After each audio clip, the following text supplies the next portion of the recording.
السلام علیکم، کیا حال ہے؟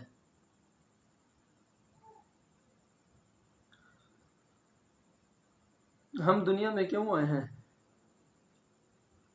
اور ہمارے آنے کا مقصد کیا ہے؟ اور ابن آدم کا یہ کائنات، یہ زمین اور تمام ضرورت کی اشیاء کیوں بچھائی گئی ہیں؟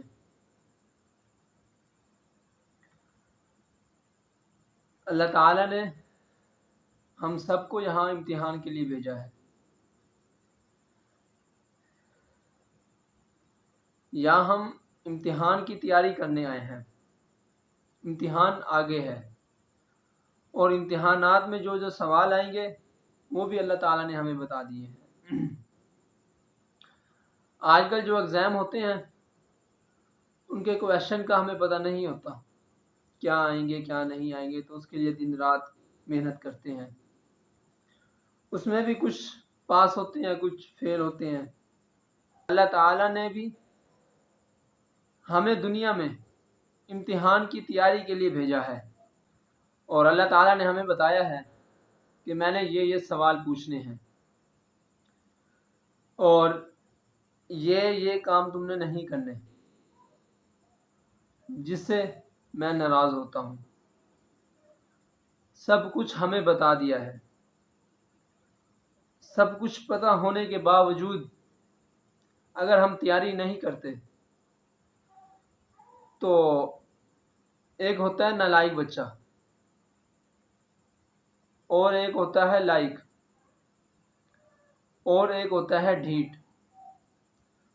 ہم اس سے بھی کوئی اوپر کی قسم ہوگی نا، ہم اس میں ہوں گے. اگر دنیا کے ایگزام میں کوئی پیپر وغیرہ کا اگر پتہ چل جاتا ہے کہ یہ کویشچن آنا ہے تو ہم دن رات ایک کر کے اس کو یاد کرتے ہیں، اس کو سمجھتے ہیں. اللہ تعالیٰ نے تو ہمیں سب کچھ بتا دیا ہے. تم زنا کرو گے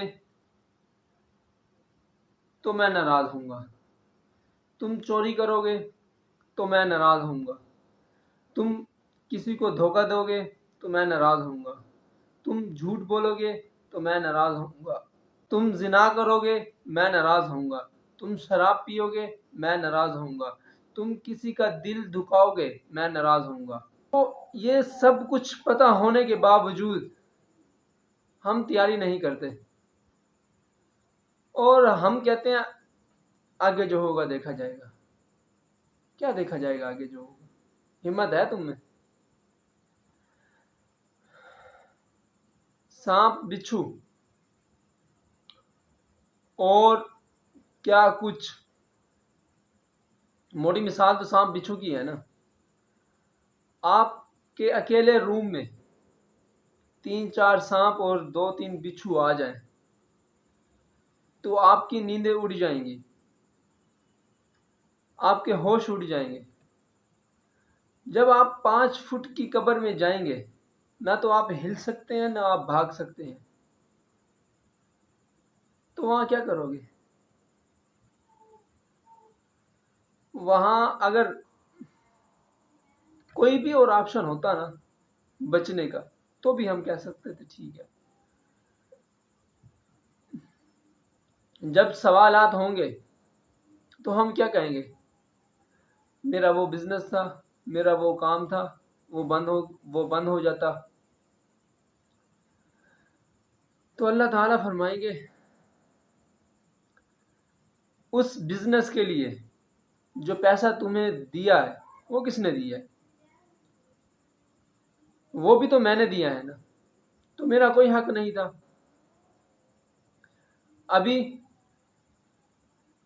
اللہ تعالیٰ کچھ کو ہوتا ہے جن کو اللہ تعالیٰ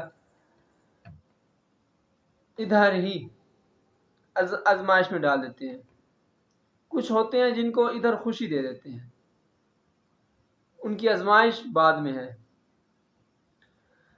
ایک چیز یاد رکھ لو، آزمائش تو آنی ہے، یہ اب آپ کے اوپر ہے یا تو آپ دنیا میں لے آؤ یا دنیا کے بعد قبر میں.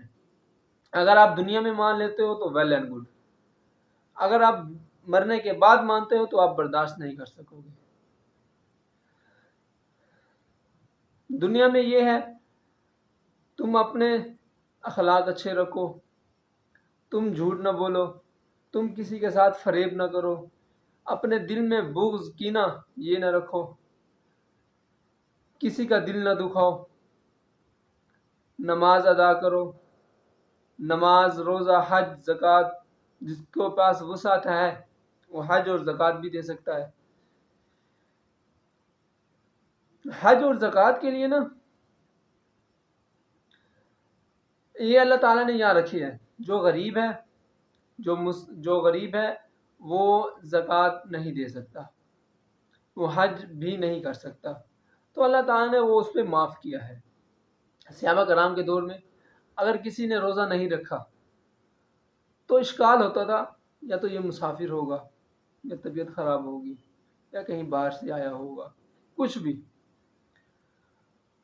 اور جو بندہ نماز نہیں پڑھتا تھا نا وہ سیدھی سیدھی بات کرتے تھے کہ یہ مسلمان نہیں ہے. نماز اللہ تعالیٰ نے ہم پر فرض کی ہے، ہم نماز کو ترک کر کے دنیا کو اپنے اوپر فرض کر رہے ہیں.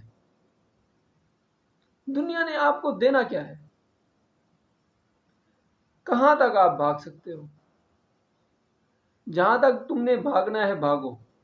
جب تم تھک جاؤ گے نا، آگے قبر ہے، تو وہاں کیا کرو گے؟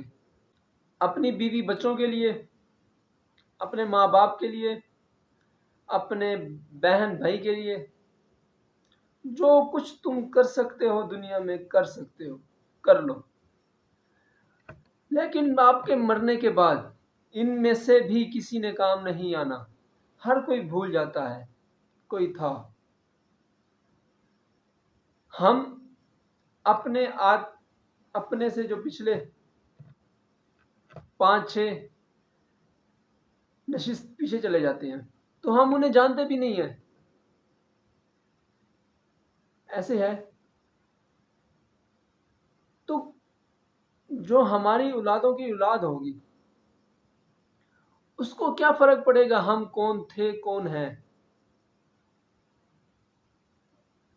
تو بھائی آخرت کی تیاری ہم نے خود کرنی ہے.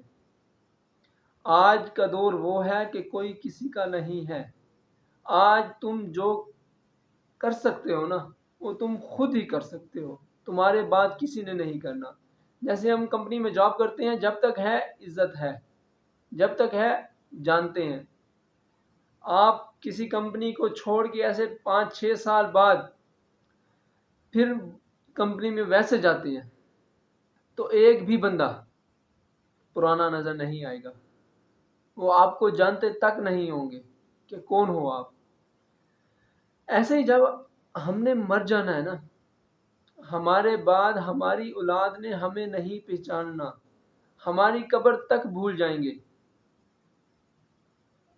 تو ہم دنیا کے گھر کی تو اتنی فکر کرتے ہیں، دن رات ایک کر کے پیسہ کماتے ہیں، کسی کو دھوکہ دے کے، کسی کے ساتھ فریب کر کے، کسی کی چوری کر کے، جو کچھ کر کے ہم دنیا کا گھر بناتے ہیں. گھر بناتے بناتے ہم تھک جاتے ہیں، اور جب سکون کرنے کا ٹائم آتا ہے تب ملک الموت آ جاتا ہے. آپ کو تو اتنا ٹائم ہی نہیں ملا کہ آپ اپنے لیے کچھ کر سکتے ہیں. تو دنیا کے گھر کے لیے تو آپ نے بہت پیسہ لگا دیا، بہت کچھ کر دیا. جہاں آپ نے ہمیشہ رہنا ہے، کوئی پتہ نہیں کتنی زندگی ہے، ہمیشہ کی زندگی ہے، اس گھر کے لیے کچھ نہیں کیا. اس گھر کے لیے ہم کہتے ہیں دیکھا جائے گا. میں بس اتنا کہنا چاہوں گا، انسان کو خود سے اتنا تو پیار ہونا چاہیے کہ وہ خود کو جہنم کی آگ سے بچا سکے.